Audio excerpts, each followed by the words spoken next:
Hello दोस्तों, कैसे हैं आप? उम्मीद करती हूँ आप सभी बहुत अच्छे होंगे। चलिए जानते हैं अपनी आज की कहानी के बारे में। सुधीर ऑफिस से घर आया तो देखा बाहर बरामदे में माँ पापा अपना सामान पैक किए हुए बैठे हुए थे। शायद उसी का इंतजार कर रहे थे।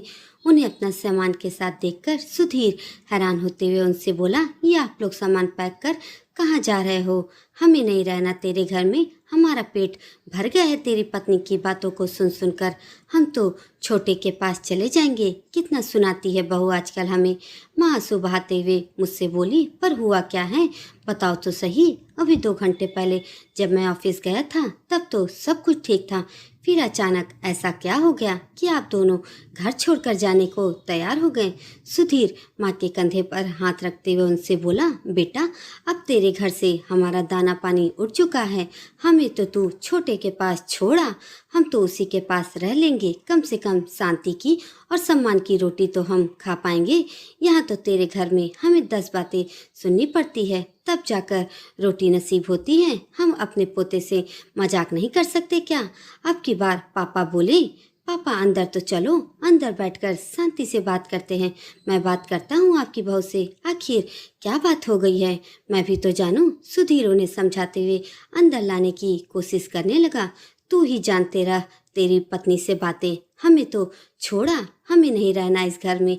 हमने सिर्फ इतना ही तो कहा था अपने पोते से कि हम तुझे तेरी मम्मी से ज़्यादा प्यार करते हैं। बस उस पर इतना सुना दिया हमें। माँ अपनी साड़ी से अपने आंसू पोंछते हुए बोली। आखिरकार सुधीर जैसे तैसे हाथ पैर जोड़कर उनको मनाकर अंदर ले आया। उन्हें उनके कमरे में बिठाकर बाहर से उनका सामान भी उठा लाया और उसे उनके कमरे में लाकर रख दिया। फिर सीधा तमतमाता हुआ अपने कमरे में पहुंचा, जहां पर उसकी पत्नी सविता पलंग पर बैठी हुई सारे कपड़े समेट रही थी। बाहर इतना तमाशा हो रहा था और सविता चुपचाप कमरे में बैठी हुई थी। यह देखकर कमरे में आते ही सुधीर ने सविता पर चिल्लाना शुरू कर दिया, वाह, बाहर इतना सारा तमाशा हो रहा है और तुम यहाँ पर शांतिपूर्वक बैठी हुई हो। आजकल तुम्हारी जबान कुछ ज़्यादा ही चलने लगी है। आजकल मेरे माता पिता के सामने तुम कुछ ज़्यादा ही जबान चलाने लगी हो। यही सिखाया है तुम्हारे माता पिता ने? उसकी बात सुनकर सविता ने कपड़े समेटते हुए ही लंबी सांस भरते हुए कहा, अगर शादी के 10 साल बाद बहू अपनी जबान चलाने लगी है तो जाहिर सी बात है ये तो तुम्हारे ही परिवार ने सिखाया होगा, क्योंकि अपने माता पिता के दिए हुए सारे संस्कारों को तो वो शुरुआत में ही दिखा चुकी थी। जब 10 साल तक चुप रह ली थी तो अभी भी चुप रह लेती। तो फिर अब क्यों बेवजह अपनी जबान चला रही हो तुम? क्यों घर की शांति भंग कर रही हो और क्यों बेवजह मेरा जीना दुश्वार कर रही हो? सुधीर ने हाथ जोड़ते हुए उससे कहा, 10 साल तक मैं इसलिए चुप रह ली कि मुझे ये उम्मीद थी कि कभी तो मेरा पति मेरे लिए बोलेगा, लेकिन 10 साल में जब उसने एक शब्द भी नहीं बोला तो आखिर अपने लिए मुझे खुद ही बोलना पड़ा। जब उनके लिए तुम यहाँ मुझसे लड़ने के लिए तैयार हो जाते हो तो कभी मेरे लिए भी उन लोगों से लड़ लिया करो। हमेशा पत्नी ही गलत नहीं होती, कभी कभी माता पिता भी तो गलत होते हैं। सविता ने उसे जवाब दिया, बस करो तुम अपना यह ड्रामा। देखो आज वो लोग घर छोड़कर जाने को तैयार हो गए थे, सिर्फ और सिर्फ तुम्हारे कारण, मेरे कारण। मेरे बच्चे को मेरे ही खिलाफ वो लोग भड़का रहे हैं और ये कहकर कि वो तुम लोगों को प्यार नहीं करती। कैसे बचपन में तुम लोगों को यहाँ हमारे पास छोड़कर अपने मम्मी पापा से मिलने चली जाती थी और तुम कह रहे हो कि मेरे कारण वो लोग घर छोड़ने को तैयार हैं। कहीं नहीं जाने वाले वो लोग, बस ड्रामा कर रहे हैं, तुम्हें डरा रहे हैं। वो ऐसा करने वाले नहीं हैं। आज 10 साल तो मुझे इस घर में हो गए हैं। क्या मुझे नहीं पता है कि उनके छोटे बेटे बहू ने तो कभी भी कोई जिम्मेदारी नहीं उठाई। एक तुम ही हो जो उनके ड्रामे को सच मान लेते हो। तुमसे तो आजकल बहस करना अपना सिर फोड़ने के बराबर हो गया है। पता नहीं क्या ही समझने लगी हो अपने आप को। अब बैठी क्या हो, रसोई में जाओ और जाकर खाना बनाओ सबके लिए। इतना कहकर सुधीर कमरे से बाहर आ गया। हाँ, इतने तमाशे के बाद भी मेरे ही हाथ का बना हुआ खाना खाना है उन्हें, सविता मन ही मन बोली और फिर उठकर रसोई में चली गई। सविता को इस घर में 10 साल हो चुके थे। इन 10 सालों में कितना बदल गई थी वो। जब शादी होकर आई थी तब कितने अरमान लेकर आई थी वो कि एक अच्छी बहू और पत्नी बनकर दिखाऊंगी, ससुराल में सबको खुश रखूंगी। पर उसे तो ये पता ही नहीं था कि ये सब एक तरफा नहीं होता। इसके लिए कोशिश तो दोनों तरफ से होती है। सास ससुर शुरू से ही बहुत तेज स्वभाव के थे। उन्होंने कभी भी उसे घर में अपनी जगह बनाने ही नहीं दी। हमेशा ही उसके साथ परायों जैसा व्यवहार ही किया। उसे बात बात पर झिड़क देना उनकी आदत थी। कई बार तो वो सुधीर के सामने ही उसके साथ ऐसा व्यवहार करते थे, पर सुधीर कभी भी कुछ भी नहीं कहता था और इस कारण उनकी हिम्मत कुछ ज्यादा ही बढ़ गई थी। शादी के कुछ दिनों बाद सविता ने सबके लिए खाना बनाया था। देवर और सुधीर तो शौक से खाना खा रहे थे, लेकिन सास ससुर को उनका बनाया खाना पसंद नहीं आया। ससुर जी ने तो सीधे थाली उठाकर ही फेंक दी और चिल्लाकर बोले, अपने माँ बाप के लिए भी ऐसा ही खाना बनाती थी? ढोर ढंकार समझ रखा है क्या हमको? हम ऐसा खाना खाते हैं क्या? इस पर सास ने भी चिल्लाना शुरू कर दिया। यह देखकर सविता की आंखों में आंसू आ गए।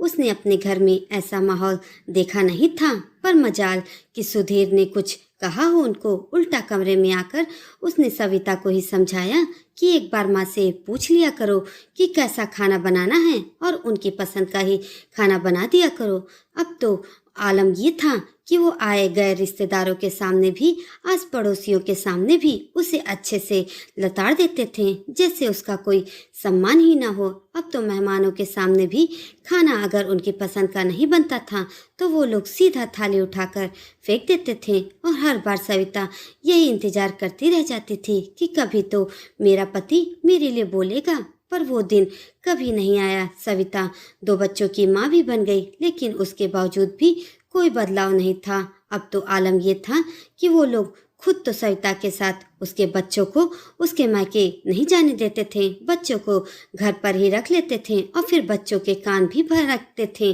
कि देखा, तुम्हारी मम्मी तुम्हें हमारे पास ही छोड़कर चली गई। सविता अपने मन ही मन कूटती रहती, लेकिन कुछ कह नहीं पाती थी उन्हें। ज्यादा से ज्यादा 2 घंटे अपने मायके में रुककर वापस चली आती थी। सुधीर से कहती तो सुधीर भी यही कहता, अरे माँ पापा अब दादा दादी हैं तो अपने पोते पोती से मजाक कर रहे हैं, क्यों बात को दिल पर ले रही हो? और फिर उनका मन बच्चों के बगैर नहीं लगता, इसलिए बच्चों को यहाँ रख लेते हैं। वक्त यूं ही बीत रहा था। देवर की भी शादी हो गई थी। देवरानी के साथ भी उन्होंने ऐसा ही व्यवहार करने की कोशिश की, लेकिन इस बार देवर लड़ पड़ा और अपनी पत्नी को लेकर वह अलग हो गया उनसे। तब से ही दोनों सुधीर के साथ ही रहते थे। वे जानते थे कि उनकी दाल तो यहीं गलेगी। छोटे के पास तो दाल गलने से रही उनकी। देवरानी भी इतनी तेज थी कि वो उन लोगों को बुलाती तक नहीं थी अपने घर पर। वो तो साफ कहती थी सविता को, दीदी आप ही झेलो इनको, मेरे तो बस का नहीं है कि मैं इनको झेलूं। मैं तो इन्हें 2-4 और सुना दूंगी। लेकिन अभी 5 महीने पहले की बात थी, जब देवर देवरानी के बेटे का पहला जन्मदिन था। काफी बड़ा आयोजन किया गया था, इस कारण सविता के मायके वालों को भी बुलाया गया था। खैर, आयोजन बहुत अच्छे से हो गया। जब वे लोग घर पर आए तो सविता का 5 वर्षीय बेटा उसके पास आया और उससे बोला, मम्मी प्रिंस के नाना नानी कितने अच्छे हैं ना, उन्होंने तो कितने अच्छे अच्छे और बड़े बड़े गिफ्ट दिए उन्हें। मेरे नाना जी तो फटीचर हैं, इसीलिए तो आप लोग मेरा बर्थडे सेलिब्रेट नहीं करते हो। ये सुनकर सविता हैरान रह गई। उसने उसके गाल पर उसी समय एक जोर का चाटा रसीद कर दिया। इससे वो रोने लगा और रोते रोते ही बोला, मैंने क्या गलत कहा मम्मी? जो दादा दादी ने कहा वही तो बोला था मैंने। बस यही सुनकर सविता के तन बदन में आग लग गई। फिर उसने सुधीर की तरफ देखा, लेकिन इस बार भी सुधीर कुछ नहीं कहा। तब सविता ने डिसाइड कर लिया कि जब उसका पति नहीं बोल रहा तब वही बोलेगी अपने लिए। वह उठकर सीधा उनके कमरे में गई और फिर जाते ही उनसे बोली, माँ जी और पापा जी, मुझे आपसे यह उम्मीद नहीं थी। क्या कहा आपने अपने पोते से कि उसके नाना नानी फटीचर हैं? हाँ, कह दिया तो क्या हुआ? कोई पहाड़ टूट गया क्या? जो सच है, वही तो बोला है हमने। ससुर जी तमतमाते हुए बोले, बस जो बोलना था बोल लिया आपने। आज के बाद से दूर रहना आप लोग मेरे बच्चों से। अब मैं और बर्दाश्त नहीं करूंगी। सविता के ऐसा कहते ही सास ससुर दोनों ही चिल्लाने लगे। बात बढ़ती हुई देखकर सुधीर सविता को खींचकर अपने कमरे में ले गया। बस वो दिन था और आज का दिन। अब सविता सीधे मुंह पर जवाब देती थी उनको। हालांकि इस बीच में वो कई बार छोटे बेटे के घर जाने की कोशिश करते थे। कोशिश क्या करते थे, नाटक करते थे, पर मन ही मन वो दोनों भी जानते थे कि वहाँ उन्हें कोई भी सम्मान नहीं मिलने वाला। दोस्तों, क्या सविता गलत थी? क्या उसका अपने सास ससुर के प्रति व्यवहार गलत था, या फिर उसके सास ससुर ने अति कर दी थी? आपकी क्या राय है कमेंट करके जरूर बताइएगा। और कहानी जरा भी अच्छी लगी हो तो एक लाइक जरूर दीजिएगा और मेरे चैनल को सब्सक्राइब भी कर दीजिएगा। धन्यवाद।